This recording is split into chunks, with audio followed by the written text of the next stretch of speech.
Today's unpopular opinion is Kevin Hart is extremely unfunny. Does anyone else think Kevin Hart is not funny?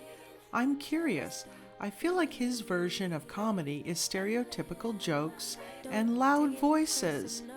His new movie, Die Hard, that's coming out soon, already didn't sell me when I saw a person wearing racial face. I've been saying that he isn't funny for years now, LOL, and the same about Tyler Perry. In my opinion, as a black comedian, if your comedy is nothing but stereotypes, then you're probably not cut out for being a comedian. Actually, no, that's for any comedian. His early specials are just great. It was before he got super rich and was telling stories of growing up poor, and it was all relatable. With money comes fewer normal people problems, and therefore fewer relatable stories. So it seems he has run out of the type of stories that got him on the comedy radar. I think he's not funny, it's just so unoriginal and seems forced. In my opinion, to be able to do stereotypical jokes, it has to do with the way you see those stereotypes in real life, if that makes any sense. But sadly, it's literally nothing but stereotypical jokes.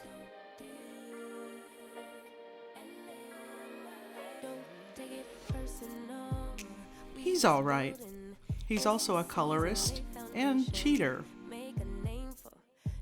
I love Kevin Hart and find him hilarious, but I think he's played himself out, so it feels like you're hearing the same joke over and over. I used to like him a lot from previous specials, but the ones he was putting out recently was Maybe it was because people kept on digging his old stuff and using against him when he wins something. That's why the content of the new ones were so mediocre. Not only him, there are comedians that have toned down their content compared to before. We really should let some cities stop paying for law enforcement just to see what happens. If the cities get along just as well as they did before, they'll save an enormous amount of money on what would have been spent on these departments, and other cities can follow their lead. If they turn into Mad Max-style wastelands, that is also a useful data point. Citizens can then get a good handle on the fact that elections have consequences, and those that object can move to a state that still pays for things like this. I don't think this is unpopular, which is sad because I also don't think you understand what the movement really wants if you believe this.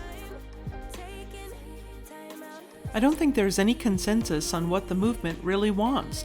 You may want to re-examine the function of law enforcement and reallocate resources, while others want to not just the abolition of the militarized police state, but also for the abolition of the United States as we know it.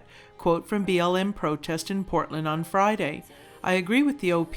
Let cities do what they want. If we find a better way, fantastic. Let's roll it out nationally. If we don't, fantastic. Maybe we can get over this ACAB BS. Chaz, nuff said. The city ends law enforcement, bank robbers. It's free real estate. You already know what will happen, anarchy. I don't know what cities you mean, but for those of us who aren't in some kind of gang or know some people who know people, this would mean anarchy, murder, terror. Yes, it would wake up the citizens to commit more to politics, etc., but at that time, half of the decent people are probably already dead. What you ask for is social Darwinism. The police is one of the only things keeping people from committing crimes. Defund the police means reallocate the billions of dollars that go to police, while other community programs are severely underfunded. If more civilians have resources, that will decrease the need for police. Reallocate may be the correct word, but reducing, not removing, would be a more convincing word. It's too easy, and too many people interpret that as eliminating police altogether. That misinterpretation is being deliberately inflamed to keep people terrified of the idea. An active police force is a necessity. That cannot be overstated enough. It is not the only one, though.